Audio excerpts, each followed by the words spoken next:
Hey guys, today we are going to look at calculator tricks, all calculator things that we have taught you this year, as well as a couple new tricks to try to help you out for your state test to make sure you know everything you can know in order to do your best on the test. So I'm going to show you a couple new things first, and then we're going to go over some review items from the past, just to make sure you remember everything that we need. So for number one, which expression is equivalent to 3x squared plus 7x minus x plus 4 squared minus 9? Now, we can work this out by hand, but there is actually a calculator shortcut that I would love to show you. A lot of y'all in the past have tried to plug things into your calculator like 3x squared plus 7x minus all of that. And you've tried to solve this out and hit enter, and you're like, oh, the answer is 0. But it's not. Your calculator has a set value for x, and we can actually change that value. And we can use that to make it easier to solve these problems so we don't have to work it out by hand. It's very easy to do this. All you're going to do is pick a number. Make a note to never pick 0 or 1. And I'll show y'all why in just a little bit. But never pick 0 or 1. Pick something else. Try to pick like an odd number. Those are going to work the best. So I'm going to go with, let's go with 5. I'm going to put 5 in. Then I'm going to hit store. That is the button on the bottom of your calculator right above the on. It says STO with an arrow. And we're going to store it as X. You can't pick any other letter, like you see these little green F, K, L. Your calculator only recognizes this X button as a variable, so it's the only one you can use to do this. So I hit 5. I'll do it one more time for you. 5. I'm going to hit store, and I'm going to store 5 as X, and then hit enter. So now X is 5. So I can plug in this equation, and it's going to give me a number. So let's try it. If I do 3x squared plus 7x minus parenthesis x plus 4 close parenthesis squared minus 9. Make sure your equation looks exactly like the equation on your paper. If there's anything different, it'll give you a wrong answer. So when I hit enter, it's going to give me 20. That's going to be very important in just a second. So I'm going to try the same thing with my answer choices. So I've got 2x squared plus 7x minus 25. If I hit enter, I get 60. Let's try and see what we get for the next one. 2x squared plus 7x plus 7. That one gives me 92. What about C? 2x squared plus 6x plus 7. 87. And the last one, 2x squared minus x minus 25. Interesting. I got 20 on that. These two match. There's a reason behind that. When I stored 5 for x, all that was doing was plugging in 5 for every single one of these x's. An equivalent equation means that it's going to be equal at every single value. That's why I could pick any number, 5. I could have put 100 in there. I could have put 20. I could have put anything in there. So when it did it down here for the answer choices, it plugged in 5. And because our answer choices are just a simplified version of our original equation, they're going to be equivalent. They're going to be equal as long as it was simplified correctly. So that D answer choice that gave us 20 as well, this is the one that was simplified correctly, so D is our answer. So it's a little shortcut so you don't have to work these out by hand. Because if you wanted to work this out by hand, you would have had to write your x plus 4 out twice, FOIL it, distribute the negative, combine like terms, do all of this stuff, which can be very easy to mess up if you miss one step. So if you just store a number for x, then your calculator can do all of that work for you and you get D. So let's try another one. Number 2. Which expression is equivalent to this? X minus 6 times 2x squared minus 3x plus 4. Again, equivalent means equal to. So if we simplify this, we should get one of these answers. So instead of simplifying this out by hand, we can do it in the calculator. You can keep 5 stored or you can change it. Like if I want to store, let's try 7. So I hit 7, store, then my x variable, and hit enter. And you can store anything, but again, do not pick 1 or 0. We'll look at those later. So I've got 7 stored, so let's plug in our equation. Parentheses, x minus 6, close, open your parentheses, 2x squared minus 3x plus 4, close your parentheses. Again, make sure everything matches or this doesn't work. So I have 81. So I'm going to jot that down. And then I'm going to try my answer choices. 2x squared minus 2x minus 2. That gives me 82. Super close, but not quite 81. So B, 2x squared minus 2x plus 4. That gives me 88, so not quite 81. 2x cubed. Now, if you remember to get those cubes, you're going to hit this little bitty up arrow, rooftop, caret button, whatever you want to call it. That'll take you to the exponent. Put your 3 in, and then make sure you go out of the exponent. Hit the right arrow to get back down to the bottom. Then put in your minus 3x squared plus 4x minus 6. Whew, 561. Definitely not 81. So let's try D. 2x, hit the little up, rooftop, put in your 3, then go out of your exponent. Minus 15x squared plus 22x minus 24. 81. So our simplified version of this expression is going to be D, because those match.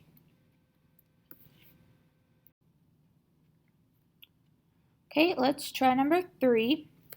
For number 3, we have a box with a ton of equations.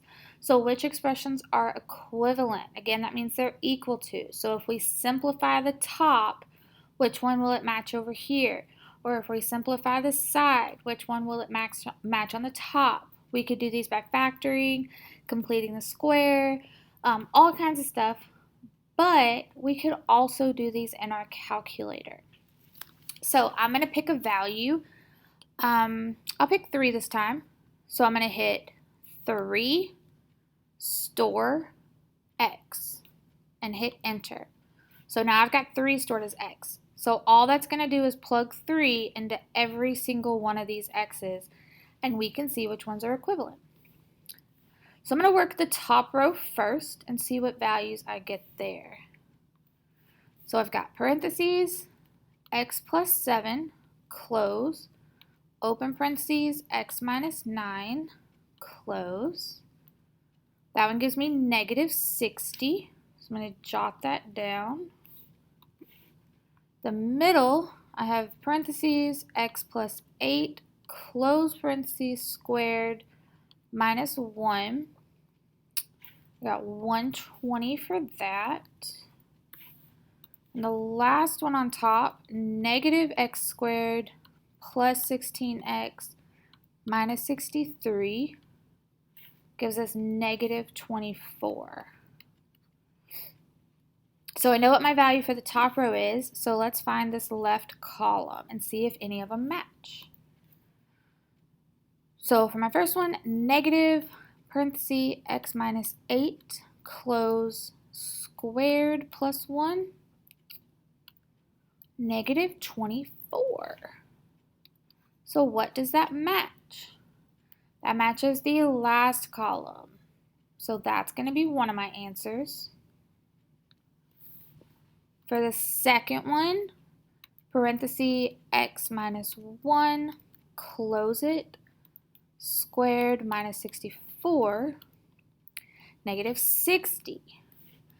And that matches the first equation.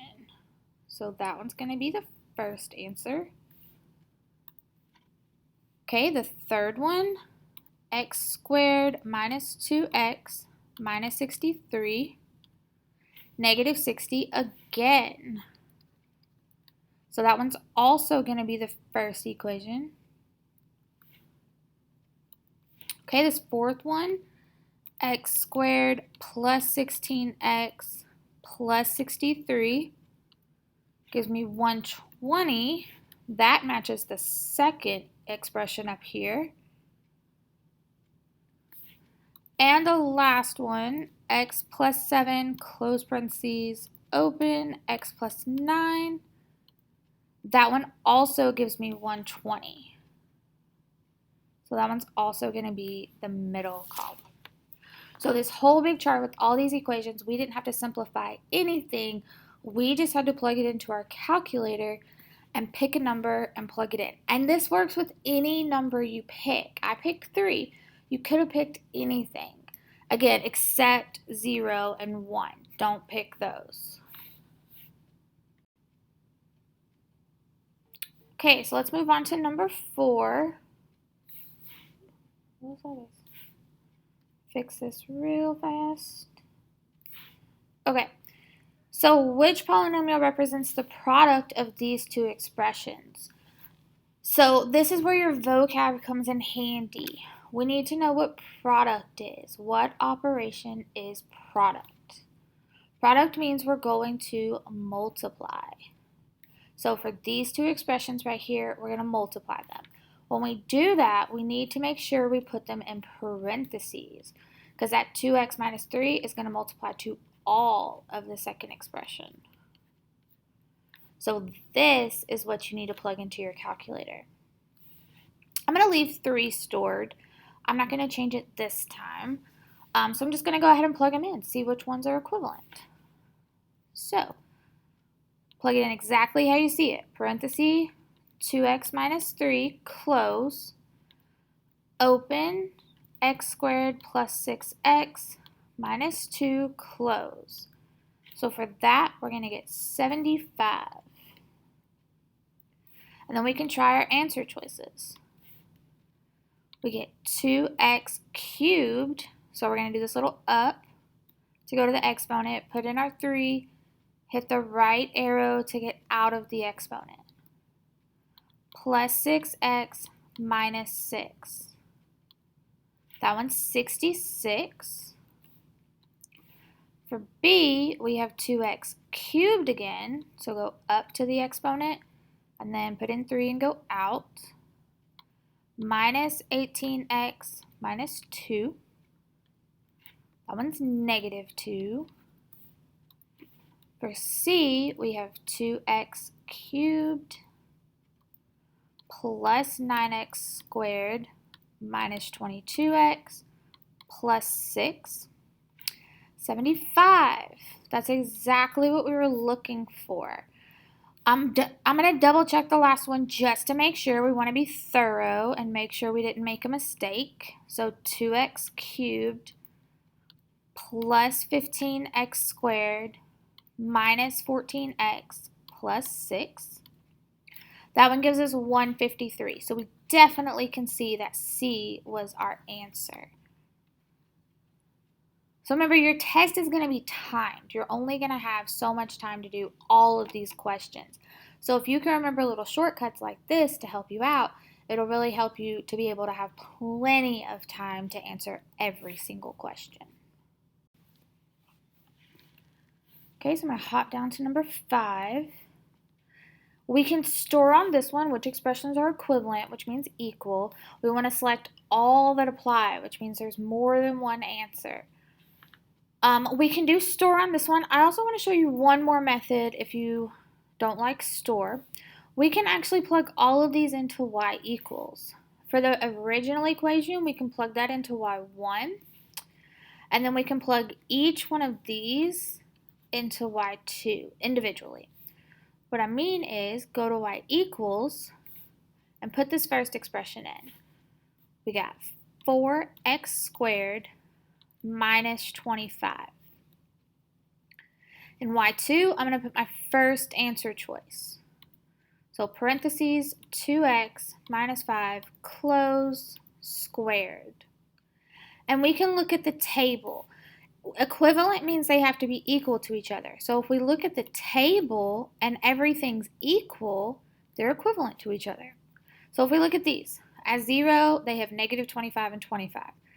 Those are the same number but opposites. That's not equal. At 1 is negative 21 and 9.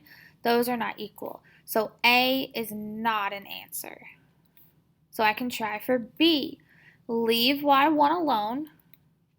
And in y2, we can do our second choice. Parentheses 2x plus 5 close and squared. Go to our table, so second graph. And again, we have negative 25, 25, not the same number. They're opposites. Negative 21, 49, not the same. So this is not equivalent. Let's try C. Leave y1 alone.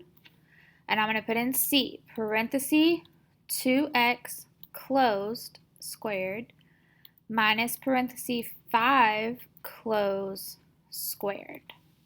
Go to my table and check it out. 0 has negative 25, negative 25. Those are the same. 1 has negative 21, negative 21. Then we have negative 9, negative 9, 11, 11.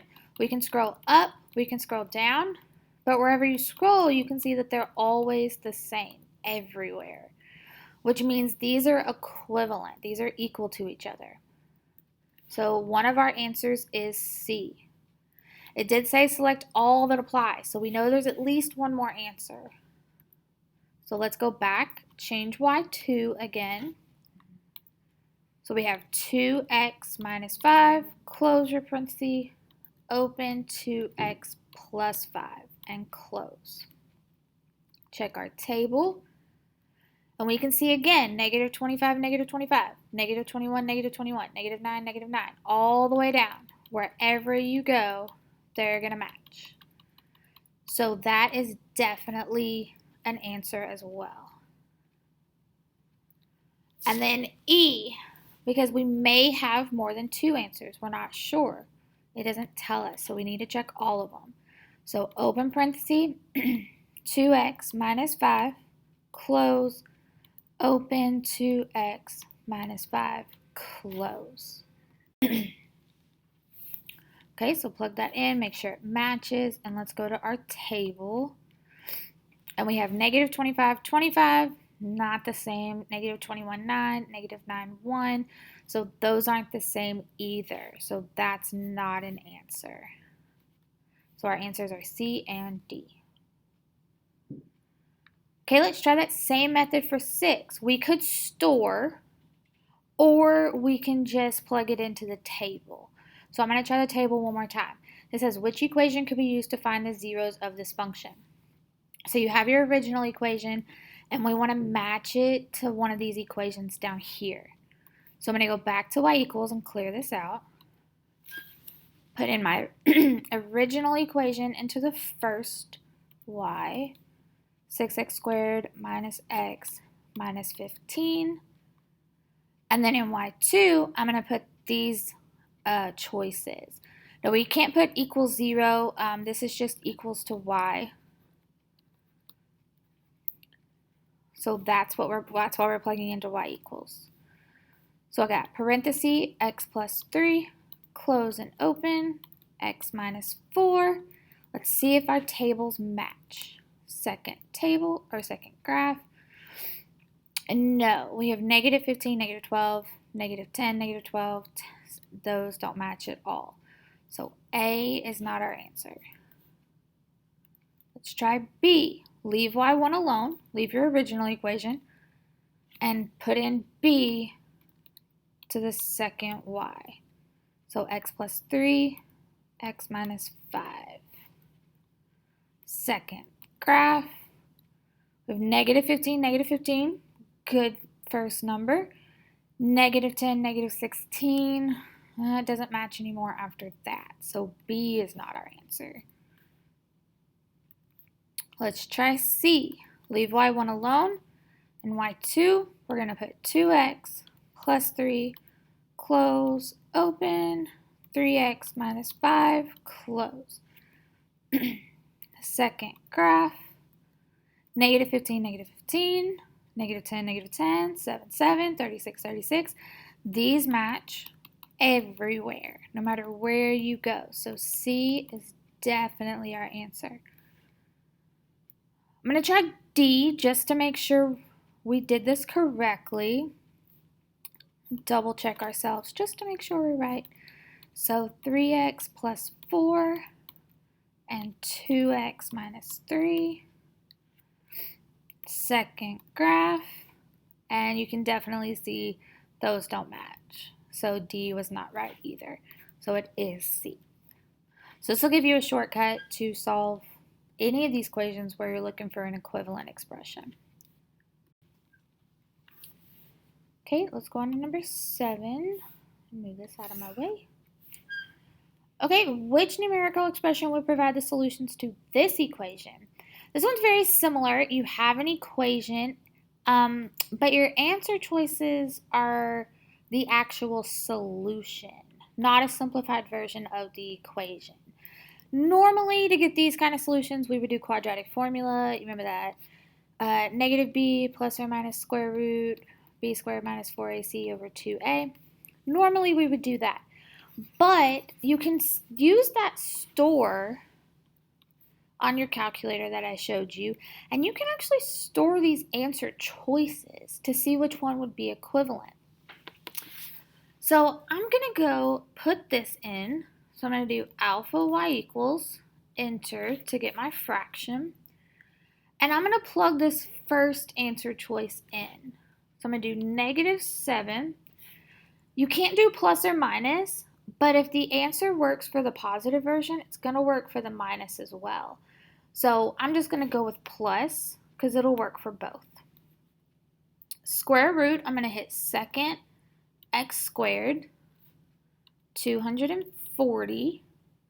And then on the bottom, I'm going to put 2. I'm going to go out of my fraction by hitting the right arrow. And I'm going to store that as x, that whole expression. I'm going to hit store as x and enter. Now it's going to store this crazy decimal. That's okay, because then we can plug in this equation to see if it's true. This is why I would not let you plug in 0 or 1 for x and store that for x, because 0 and 1 have a special meaning to them.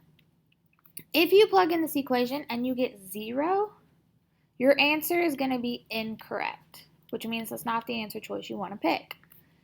If your answer comes out to 1, that's your correct answer. So we can plug this in and our calculator will literally tell us if the answer is incorrect or if it's correct.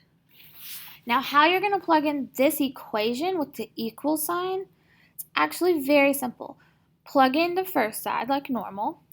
So 7x squared plus 4x minus 8.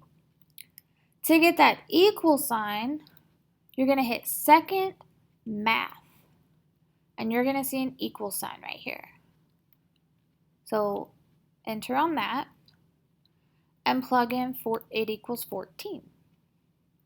So when I hit enter, it's plugging in this answer choice for x, and it's going to tell me if this side equals 14. And I get a 0, which means it does not equal 14. So this one is wrong. So let's try B. Instead of plugging in that whole fraction again, I can actually go up to that fraction, hit enter, and it'll bring it back down. So all I have to change are the numbers that are different. So -7 is not different. I can leave that alone. My square root this time is 632. So I can plug that in. And on the bottom, I should have 7. So I'm going to store that as x. I'm going to hit enter. That'll store it. And then again, I don't even have to type in this equation again. I can scroll up to that equation, hit enter, and it'll pull that equation back down. And when I hit enter, I get another 0. So I know B is not correct either. So let's try C. Instead of plugging that whole fraction in, I'm just going to scroll up to that fraction. I'm going to hit enter to bring it down. And I'm going to change only the numbers that are different. So it should be -4 first. So I'm going to make that a -4. My square root is still 632. But my bottom number needs to be 14. And it's storing it as x. So then I can grab that equation again, highlight that, hit enter, and when I hit enter again, it'll give me my answer. This one's a 1, which means this is correct. Whatever it plugged in, that little fraction that it plugged in for x on this side, did equal 14. So C is my answer. And we can double check for D. I'm going to go up and highlight that fraction, bring it down, hit enter, and I'm going to change that number that I need to change. My -4 is still first. My square root should be 240, and the bottom should still be 14. So I'm going to store D as x. And I'm going to see if that one fits the equation, just to make sure we're right. So highlight that equation, hit enter, and let's see if it's right now. No, that one gave us a 0 as well, so this is definitely incorrect. So C was our answer. So you don't even have to do quadratic formula. You can use that store function that I showed you to store these answer choices. If you get 0, it's wrong. If you get a 1, it's correct. And remember, to get that equal sign, you're going to hit second math. So second math, and it's number 1.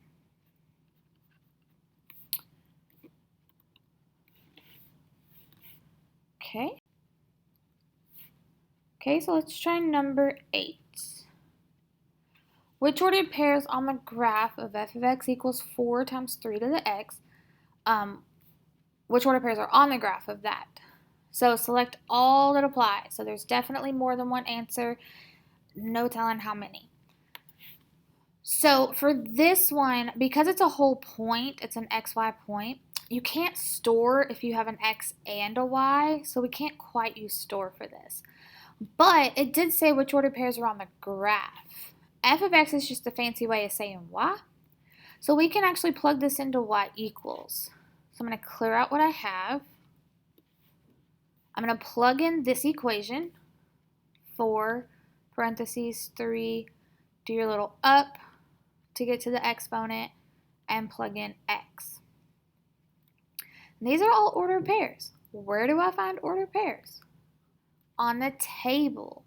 So I'm going to go to second graph, and I can see which ordered pairs are on my table. So I have -1. That gives me 1.333 forever. Is that 4 over 3? Because we don't have a decimal here. How do I check that? Well, I can just divide that. What's 4 divided by 3? 1.33333 forever. So was that correct? Yes, that is a point on my graph. So that is an answer choice. Okay, B has a fraction, 1/2. I don't see 1/2 over here, but I can actually change this to go by 1/2. So how I do that is right above window, you're going to see these blue little letters that say table set. If I go to that, they're blue because you have to hit second. So second, and then that table set above window. I can actually start this table at 1/2. So I can do 1 divided by 2. And then when I go back to my graph, it'll have 0.5, which is 1/2. And it gives me 6.9282. Is that correct? No. So B is not correct. So again, to change that to a decimal or a fraction, you're going to hit second, table set, which is your window button, and you can change it to start at 1/2 or 0.5 if you want the decimal. To change it back to regular numbers, because now it's counting by 0.5s, to change it back to regular numbers, do the same thing. Go to second, window, which is your table set, and change it back to 1. Have it start at 1 and go back to your table. Now we're back in regular numbers. So for C, do you see 1/12? Well, I'm already at 1. Does it match to 12? Yes. So C is an answer choice. Then we'll go down to 2. 2 is supposed to be 144. Is that correct? Nope, it's got 36, so 2 is not correct. And then we can scroll down to 4. 4 is supposed to be 324. Is that correct? Yes. So that one's an answer choice as well. So you should have A, C, and E. Okay, number 9. Which represents the function used to find any term x of this sequence? So to find this is just your table. We can go look at the table for this. So we can plug each one of these equations in and see which one it matches. So we can go to y equals, plug in our first one, 2 parentheses 4, close, hit the little up to get to the exponent, x minus 1, and we can see if it matches. Go to our table. The only thing you have to remember about sequences is sequences start at 1, not 0. So this 2, that's actually your first number. 8 is your second. 32 is 3. 128 is 4. 512 is 5. So you have to remember they start at 1. So is your first number 2? I got 1, 2 here. And then I should have my second number should be 8. 2, 8. Then I should have 32. Then 128. Then 512. So that one is correct. Let's check out why the other ones are not correct. So for B, that one has the same equation, it just doesn't have -1. So I'm going to go over to that and delete that -1. Then I can look at my table. My first number is 8, which is not correct. My first number should be 2. Now, if you happen to be at 0, you'll see that 2, 8, 32, 128, 512. That's why it's very important that you know sequences start at 1, not at 0. They're not linear exponential equations. They're sequences. They have to be at 1. So let's check out why C is wrong. So that one was wrong because it didn't start at 1. It started at 0. So C has 4 parentheses 2, close, up x minus 1. Check out that table. Again, we're starting at 1, so I'm going to cut 0 off. That one starts at 4, 8, 16, 32, 64. So that one has extra numbers between our sequence numbers. It has 4, 16, 64, all that. So that one's not correct. And then D, same equation, but there's not a -1. So I'm going to delete that -1. Second table. And again, 8, 16, 32, 64. It has the 8, it has the 32, but it has extra numbers in between, which our sequence does not have. So that one is wrong. So A is our answer for that one. Okay, number 10. Select the box that correctly identifies the only solution or the best description of how many solutions there are for each equation. So these really long, complicated equations. The answer is either going to be x equals -4, x equals 0, infinite solutions, or no solution. These would take forever to work out. And remember, your test is timed. We don't have forever. So we actually taught you something in class a couple weeks ago. When you have stuff on both sides of your equation, you can plug this into y equals. Plug the first side into y1 and plug the second side into y2 and see where they're equal. So if I go to y equals, I got -7x minus 12. And then in y2, I'm going to put the other side. -7x plus 3, open parenthesis, -4 minus x, close parenthesis. And I'm going to go to my graph. And all we're going to do is find where they cross each other. That's where they're equal, where they intersect. So you have to be able to see that. So you can zoom out, hit zoom, and then 3. I think that might go a little too far. Nope, we can see where they cross right here. So remember, when you hit zoom 3, you are going to have to hit enter. So don't forget about that. And we can see they cross somewhere in here. So I'm going to do second, trace, intersect, number 5. Find out where they cross each other. You don't need to worry about this first curve, second curve. That just means it's jumping from the first line to the second line because you have 2 equations in there. We don't care about guess. That's not our answer. We want the actual answer, which should be at intersection. So it says x equals 0, y equals -12. Our solutions over here say x equals. So is it x equals -4, x equals 0, infinite, or no solution? Well, our graph says x equals 0.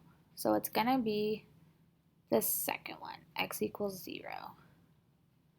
And we can do that for all of them. So y equals, and we'll plug in the second equation. So I'm going to plug the first side into y1 and the second side into y2. So 4 parenthesis 2x plus 3, close. And then y2, 5x plus 3x minus 6. I'm going to graph it. I'm going to zoom this one back to the normal screen so you can see it better. To do that, I'm going to hit zoom, the standard 10 by 10 screen, so 6. You can't see where they cross. They're actually parallel lines. You could zoom out if you wanted to. I can go back to where we were. You still can't see where they cross. You could try to zoom fit, so zoom 0, and you still can't see where they cross because, like I said, they're parallel lines. Parallel lines never cross each other, which means they have no solution. Okay, the third one, I'm going to split it at the at the equal sign. So this is going to be y1, and this side is y2. So -3 plus alpha y equals for your fraction, 1/2, go out of your fraction, parenthesis -6 x minus 4, close your parenthesis. Second equation, a negative alpha y equals, enter for your fraction, 1 over 4, go out of your fraction, parenthesis, 8x plus 4, close parenthesis. Just make sure you plug them in correctly or this doesn't work. We're going to graph it and see where they cross. I can see they cross right here. So I'm going to do second trace 5. And again, first curve, second curve, that's just going to jump it from the first line to the second line. We don't care about guess. Oops, I hit negative, sorry. So second trace 5. We don't care about first curve, second curve, or guess. So we get x equals negative 4, y equals 7. Remember, we're only looking for the solutions at x, so x is negative 4.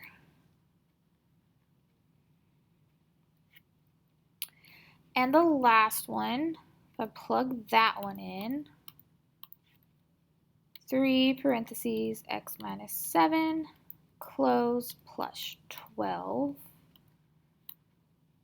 Alpha y equals, enter, 1 over 4, parentheses, 12x minus 8, close, minus 7.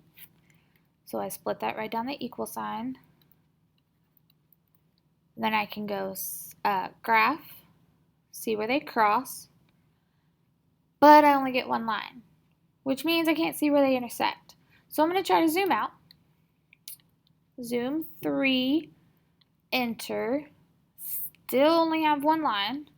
If you hit enter again, it'll zoom out again, still only have one line. You can keep zooming out all day. You're only going to get one line. So what do we do?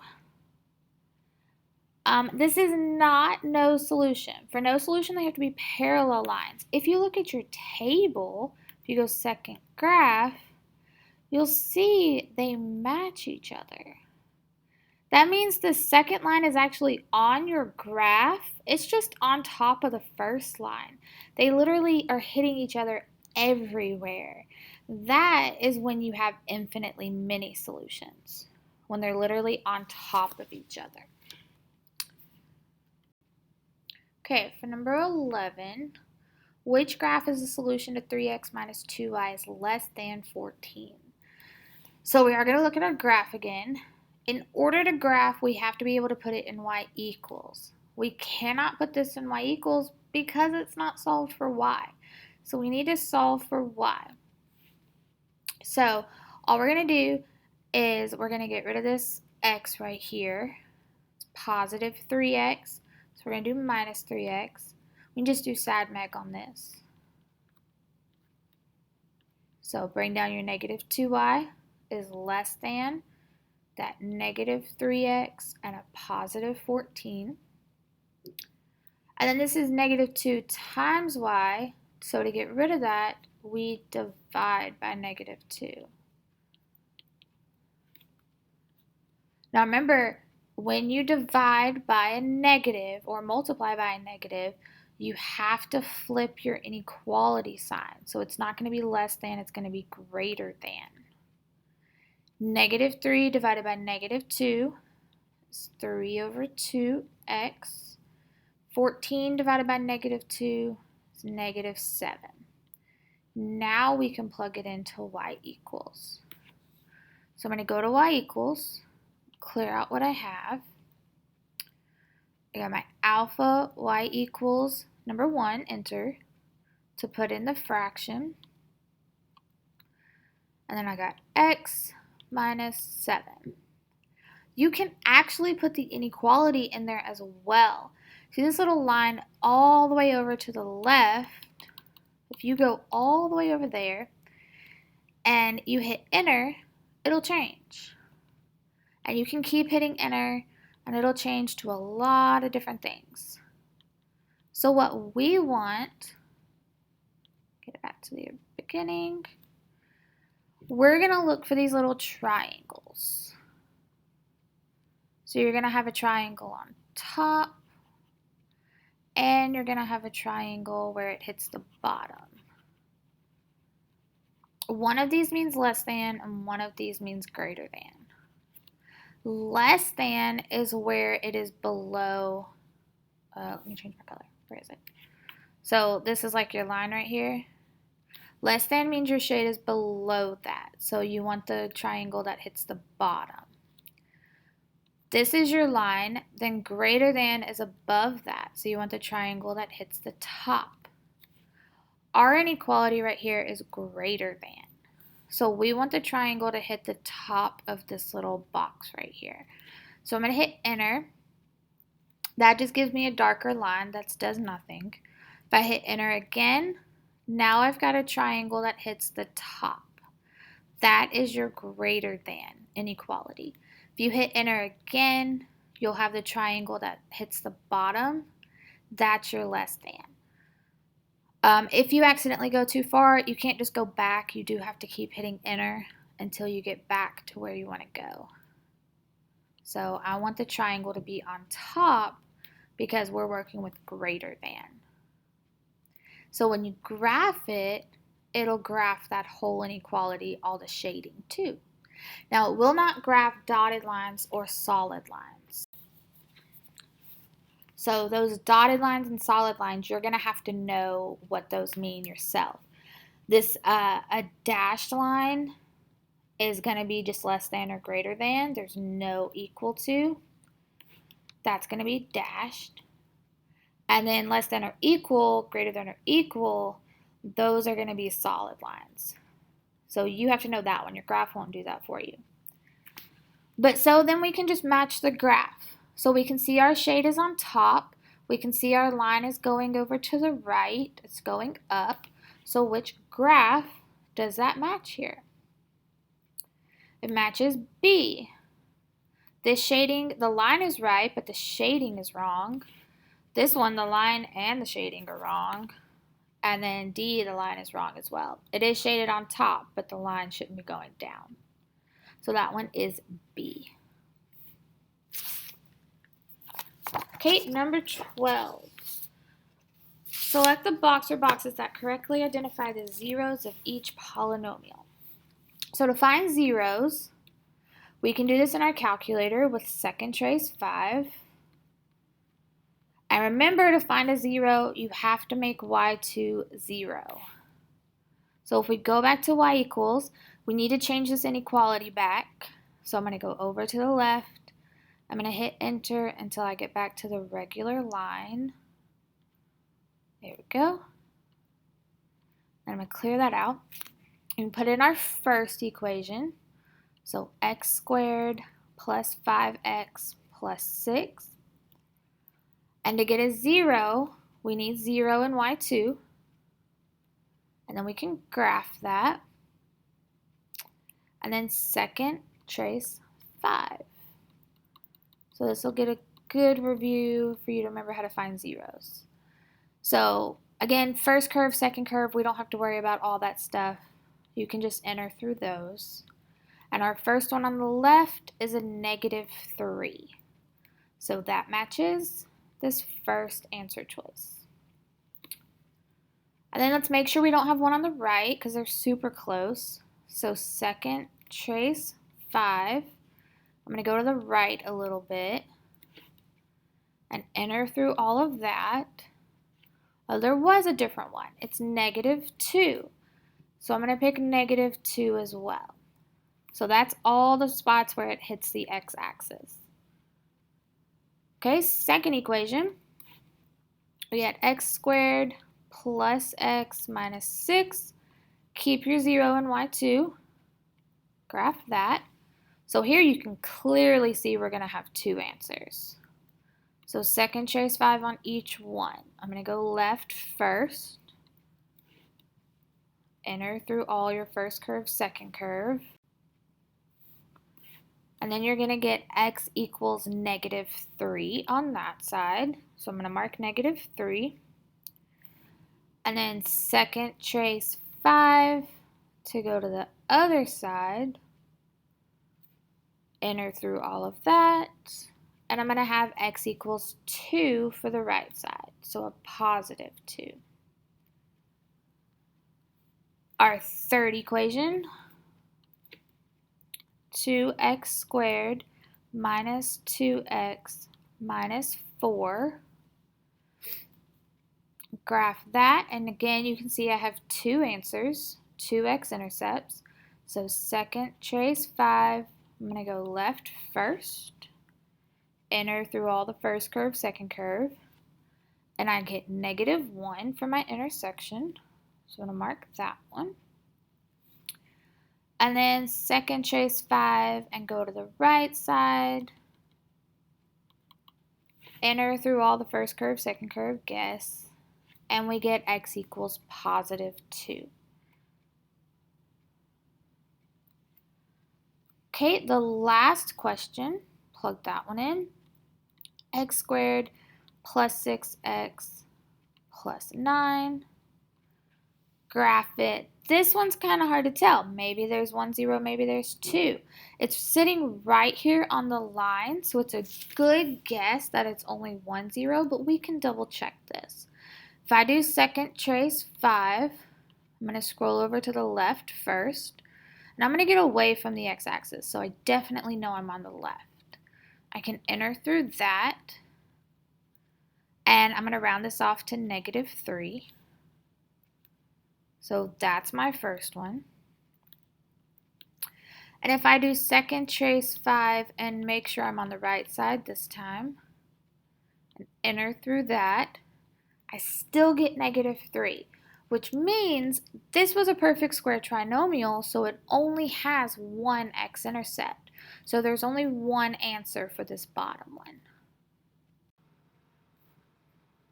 Okay, for number 13, it says given f of x equals x squared plus 1 and g of x equals absolute value of x plus 3, which value of x is the solution to the equation f of x equals g of x?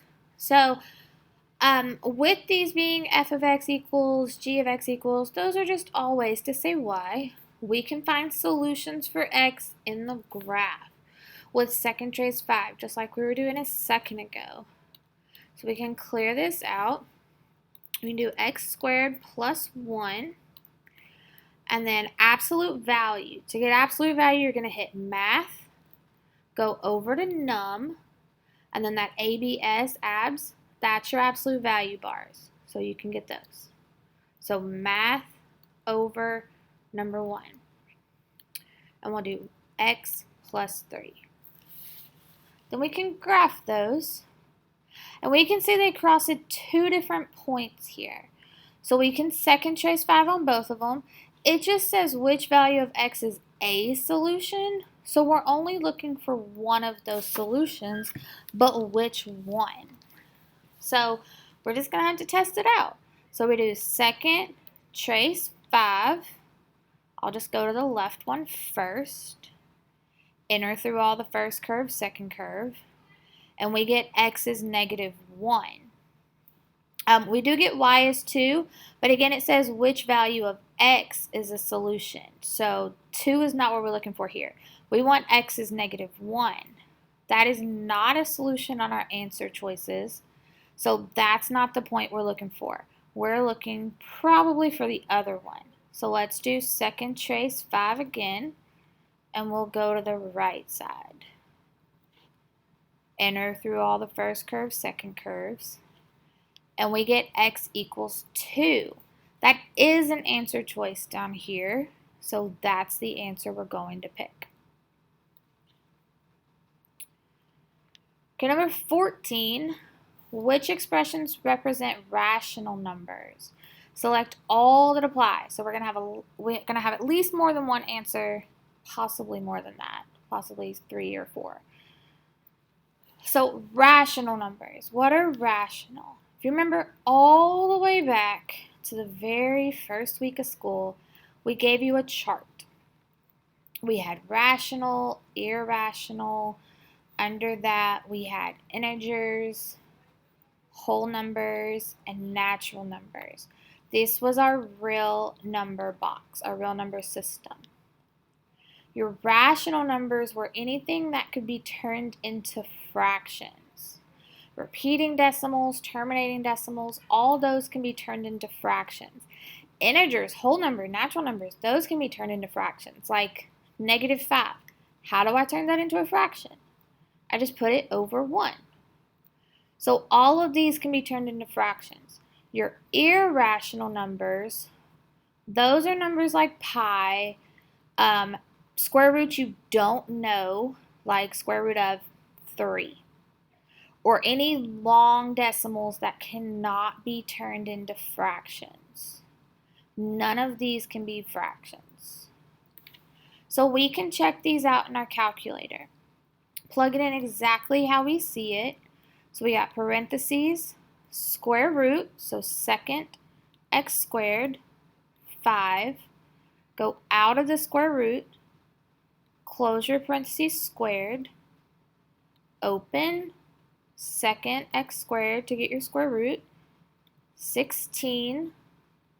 Go out of the square root, close your parentheses, cubed. Remember, we hit the little up, and then that'll take you to the exponent to put 3 in. So we get 320. Is that a rational number? Can I make it a fraction?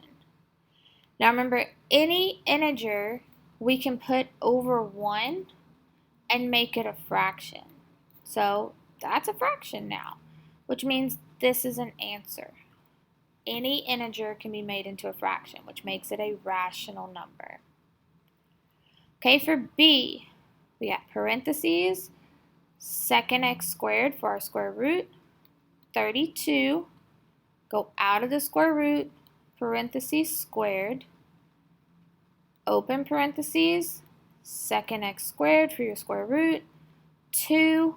Go out of the square root, parentheses cubed. So go up to the exponent. For this one, we get this super long, crazy, weird decimal. To check to see if a decimal can be turned into a fraction, we're going to hit the math button.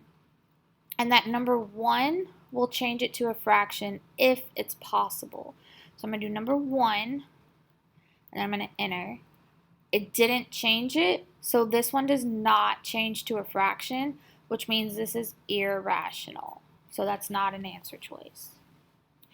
For C, we got parentheses, square root of 4, go out of it, close parentheses, go up to the exponent cubed, plus parentheses, square root of 12, go out of the square root, parentheses squared. That one gives us 20. What did we say about integers? We can make any integer a fraction by putting it over 1. So this is a rational number because we can make it a fraction. For D, parentheses, square root of 9, go out of the square root, close, squared, plus parentheses, square root of 8, out of the square root, parentheses, go to your exponent and cube it. That one gives us this really long decimal. Can we make that decimal a fraction? How do we check it? We hit math, enter on number 1, and enter. It did not change, so this does not make a fraction. This is irrational. Okay, E, we have parentheses, square root of 0.65, go out of your square root and close your parentheses, plus your parentheses. For the fraction, you're going to do alpha y equals, enter, 9 over 4, close your parentheses, go up to the exponent and 0.5. That one gives us a super long decimal. Can we change it to a fraction? We're going to hit math, enter, enter. That one doesn't change, so this is irrational as well, not a solution. And the last one, parentheses, square root of 0.49, close your parenthesis, go out of your square root and close your parenthesis, plus, open parenthesis, alpha y equals, enter, 1 over 25, go out of your fraction, close your parenthesis, and raise it to 0.5. This one gives us a decimal, but can we make it a fraction? Hit math, enter, enter, and it does change to a fraction. Terminating decimals are always going to be able to change to a fraction. Same thing with repeating decimals, like if you get 0.333 forever, those can change to fractions. That's just 1 over 3. So any type of terminating decimal or repeating decimal changes to a fraction. So it's A, C, and E. Okay, number 15. What's the average rate of change for the function f of x equals 3x squared minus 5 on the interval from -3 to -1? So we want to find average rate of change. Average rate of change is just slope, so your rise over run. But we're only looking at this specific interval, which makes this very interesting. This, like, you would automatically think, oh, this is y equals mx plus b, so that number in front of x, that's my slope. No, because this is not x, this is x squared. That is a parabola. It's not going to have the same slope all the way around the parabola. That's why it's giving us a very specific interval to look at.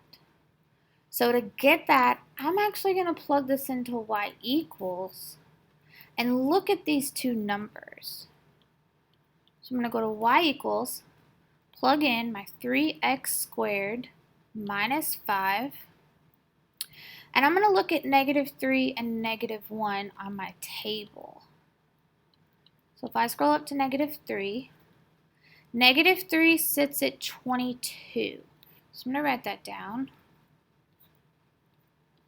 XY, -3 is at 22.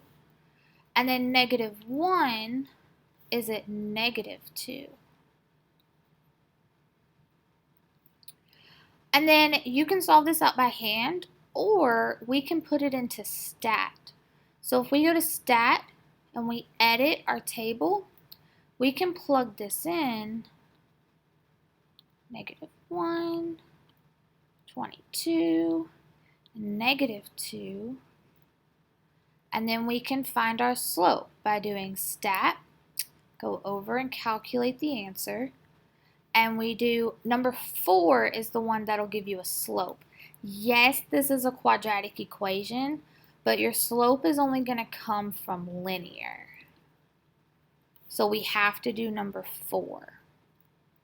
Just skip through all that. And we get y equals -12x minus 14. Minus 14. So that slope is in front of your regular x, that -12. Now you didn't have to do this in y equals. You could have worked this out by hand. You can do your slope formula, y2 minus y1 over x2 minus x1. Or you can subtract backward. -2 minus 22 is -24, but you have to do it on both sides. -1 minus -3 is 2, and then y over x is -24 over 2, which will give you that -12.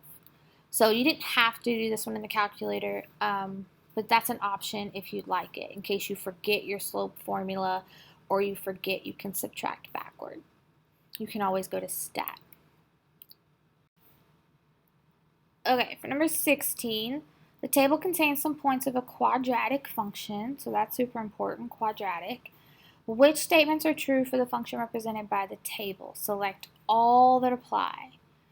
The function has a 0 at 0, -6, or the function has a 0 at -6, 0.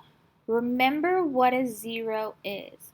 A 0 is just an x-intercept. X-intercepts are always written with the number first because it's your X-intercept, and then 0. So both of these points are on our table, -6, 0, and 0, -6, but which one of them is an actual 0, an X-intercept? That one's going to be B, because that's the X value. That 0 is -6. It's got to be on the X. This top one is on the Y, so it's backward. That's a Y-intercept. The values of f of x are increasing on the interval from -2 to 0 or decreasing on the interval from -2 to 0. So we can look at our table for this. We can also check out the graph, which I'm going to show you in just, well, let's go ahead and plug it in. So for a table, we can't plug a table into y equals. We actually have to go to stat and edit our table. And we can plug this in. -6, -5, -4, -3, -2, -1, and 0. On the other side, 0, -6, -10, -12, -12 again, -10, and -6. And we can do stat, calculate our answer, go over to calculate. And remember, this is a quadratic function. So we want to do quad reg, number 5. Go down through all of this, and we'll get our equation. So y equals 1x squared plus 5x minus 6. And we can see the graph of this now. So you can just put x squared or 1x squared plus 5x minus 6. And when you check out the graph, you can see the graph. You can also see the table if you want to see that it matches what we have here. -3 is -12, -2 is -12, etc. So we want to look from -2 to 0. So from about here to our y-axis. Remember, you read a graph from left to right. So if we start at -2 and we go up to 0, that is increasing. So we can see that it is C. You could also get this on your table if you don't want to use the graph. If we start at -2 and we go to 0, our number goes from -12 to -6. Remember, negatives work backwards, so that is actually increasing as well. Okay, and the function has a minimum value between x equals -3 and x equals -2, or a maximum value between -3 and -2. This is where I like looking at the graph instead of the table. You could figure this out from the table, but if you have the graph, it's very easy to see. This is a curve going down, so that's going to be the minimum, the bottom of your graph. So I know that it's going to be E. Okay, and 19, the function h of t equals -5 t squared plus 10t plus 1 represents the height in meters of a diver above the water t seconds after the diver leaves the diving board. Which statements are true? Select all that apply. So right off the bat, I see this h of t. I know that means y equals. So I'm going to go ahead and plug this into y equals. See what I can use from here. So the diver's highest elevation is at 6 meters. Highest means we're looking at the maximum. So if I graph this, I can see that I do have a max, but where? How do I find the max? Well, I go second, trace, number 4, the maximum. Follow the screen, left bound, so I'm going to go to the left, which I'm already there. Right bound, go to the right, skip guess, and I have rounded off, I have 1, 6. My maximum is the y value. The x value, that's t, that's your seconds. So the y value is your height.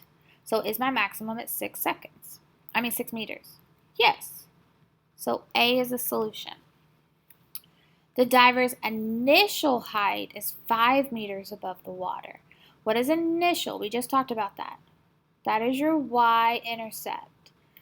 So I can go to my table and find where x is 0. Because it's going to be 0, then the number. Well, my x is 0 at 1.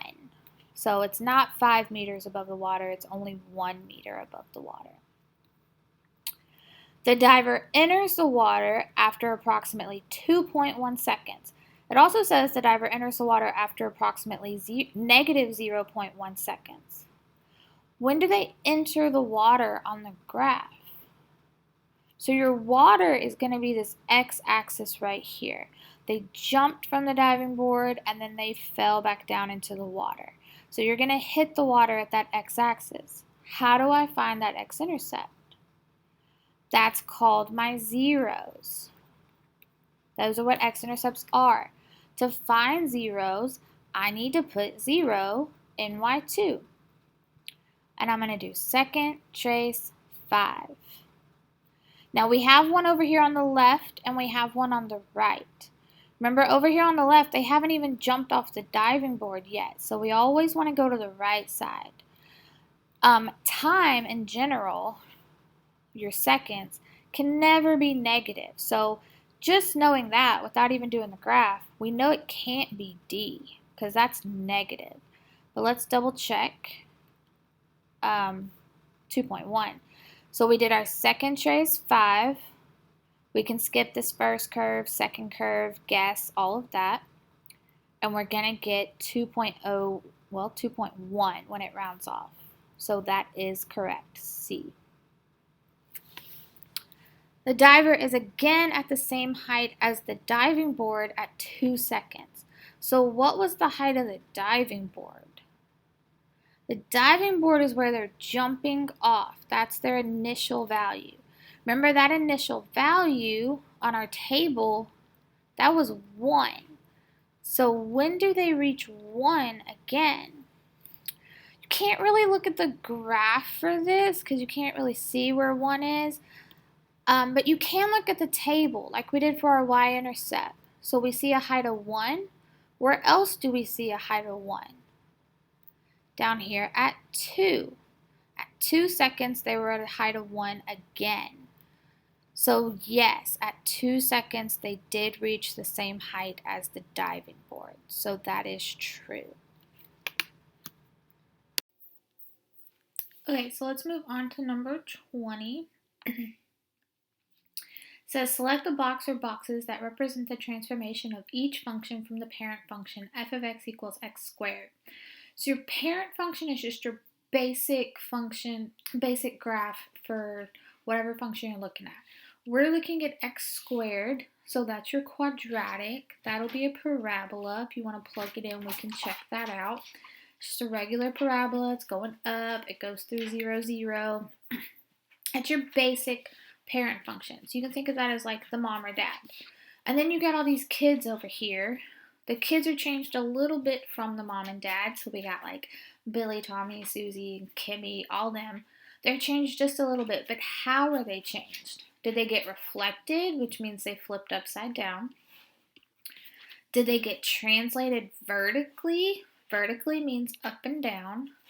Or was it a horizontal translation? Horizontal means left and right. So we can do these from the equation. If you ever get confused with the equation, though, you can always plug it into the graph. So I'm going to show it to you from that. You can keep x squared in there because that's your parent function, so we know where it comes from. And I'm going to plug in the first one. Let's plug in x squared minus alpha y equals, for a fraction, 9 over 7. And then if I check my graph out, I still have my parent function through 0, but I also have the second graph just a little bit below that. So that little bit below because it moved down, that's going to be a vertical translation. It just shifts it down a couple spots. Actually, 9/7 spots. Okay, then the second one, I'm going to plug in negative x squared into y2 and graph that one. Interesting. So your graph is upside down now. It kind of looks like if you're standing on a lake, standing beside a lake, and you see your reflection in the water. That's what's happening here. That's your reflection. It flipped down to the bottom. So that is a vertical reflection. The third one, I'm going to plug that one in. You got your parentheses, x plus 3, close parentheses, squared. And then you can graph that. And you'll notice you still have your parent function at 0. And then your second function moved over to the left. When it moves left and right, that is a horizontal translation. And the last one, I keep my parent function. I'm going to change y2 to parentheses x plus 1, close parentheses squared, plus 13. Then I'm going to graph it. Well, this one, I don't see anything. I only see the parent function. That does not mean there's no transformation here. There is a transformation. I just can't see it because if you look at your equation, one of my numbers is 13. Our graphs only go from -10 to 10. So to get to 13, we're going to have to zoom out. So we hit zoom, 3, and enter. Then you can see that second graph. You can see it's above it, so that means it's a vertical translation because it went up. If you notice, it's also not centered. It's slightly to the side, which means there was a horizontal translation as well. If you want to try a different zoom, like if I go back to the regular screen, you could try to zoom fit, which is zoom 0, and then you can see it a little bit better, and you can still see this top one is not quite centered, which means it definitely moved left or right somewhere. So that's also a horizontal translation. It's not vertical because it didn't flip upside down, a vertical reflection because it didn't flip upside down, but it did go up and slightly to the left. Okay, on to number 23. Which statements are true about the line shown on the graph? Select all it applies. So we're definitely going to have more than one. So the point -4, 0 is on the line. When you have your xy point, your number is on x, y is 0, so that is an x-intercept. So do we have an x-intercept at -4? No, so that one is wrong. The point 0, -4 is on the line. So if we flip that around, you still have your xy, but the number is on y this time. So this is a y-intercept. So do we have a y-intercept at -4? Yes. So B is a solution. The point 3628 is on the line. Well, our graph only goes from -10 to 10, but we can actually still figure this out. If you notice your xy point, both of your numbers are positive. So for our quadrants here, our first quadrant, if we go right and up, those are positive. If we go right and down, we went positive on x, negative on y. If we go to quadrant 3, we're going negative and then down for negative. And then quadrant 4, we're going negative for left, positive if we go up. So if we want to go positive, positive, our point's going to be somewhere over here, which is definitely nowhere close to that line. So that is not a solution. But the second one, we have a positive x and a negative y. That's going to be this quadrant right here, positive x, negative y. So it's going to be somewhere down here. I don't know where, but it's a good guess that it's going to be on that line. I'm going to mark it for now, and then we can come back to that in just a second. And I'll prove to you why it's true. So the graph represents the equation 2x minus 3y equals negative 12 or 2x plus 3y equals negative 12. In order to do this, we need to solve these for y. So to solve the first one for y, I'm going to subtract my 2x because it's positive. Then I have negative 3y equals negative 2x minus 12. This is negative 3 times y, so I'm going to divide. So y equals negative divided by negative is positive 2 over 3x. Negative 12 divided by negative 3 is positive 4. So I have a positive slope and a positive y-intercept. Remember, our y-intercept was at negative 4. So already that one's out. If you want to double check it, we can graph these in the calculator. And we can put 2 over 3x plus 4. And you can see that the line looks completely different. So it can't be that one. Let's double check the other one. So we can subtract that 2x over. So negative 2x minus 12. We can divide that 3. So negative 2 divided by 3 does not simplify.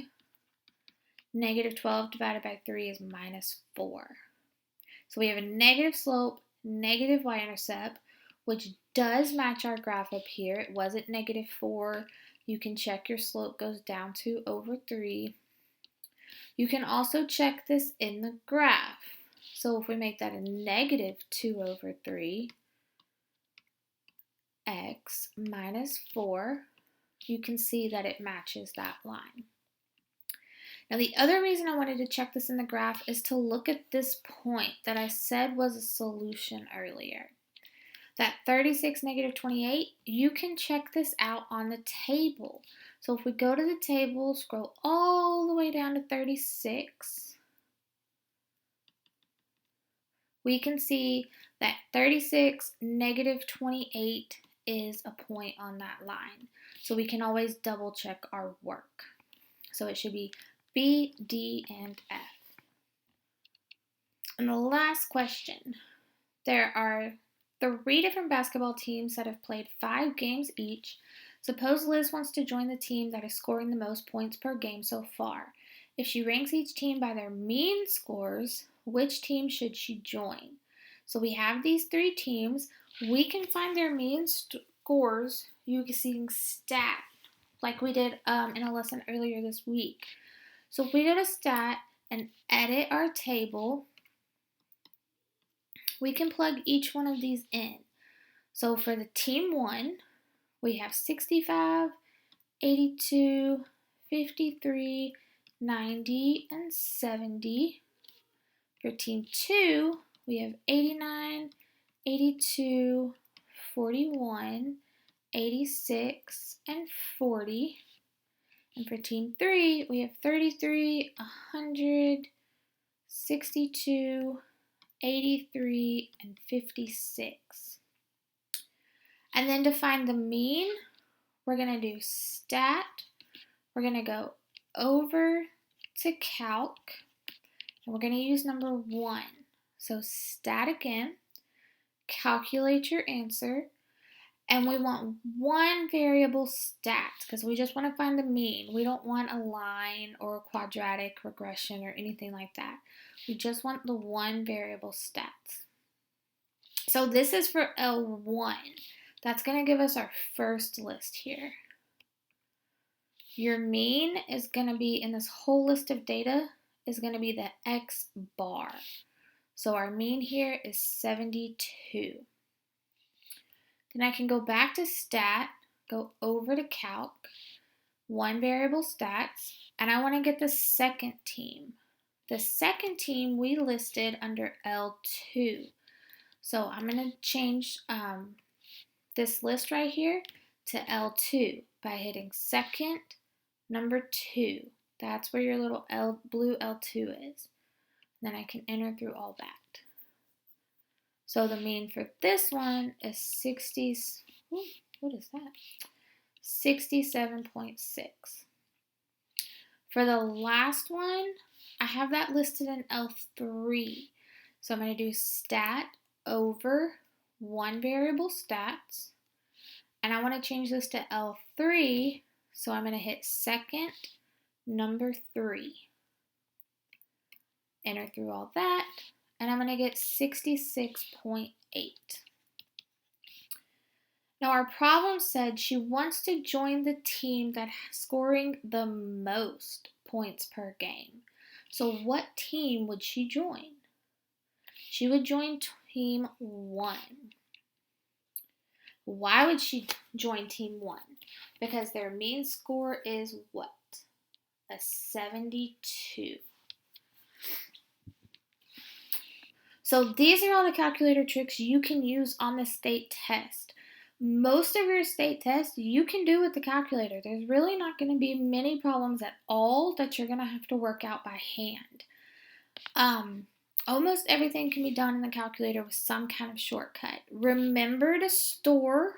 That'll help you out a lot. You can store any number other than 1 and 0. So you can store 5 by hitting 5, store X, and that'll store 5 in your calculator. Remember, y equals can help you on so many problems. But this calculator is going to get you through the test. If you know the calculator, you can make a level 4 on this test. Now you want to try to get a level 5, but if you know the calculator tricks, you can at least get a 4. So make sure, rewatch this as many times as you need to, and make sure you know these calculator helps to help you through the test. Good luck on your test.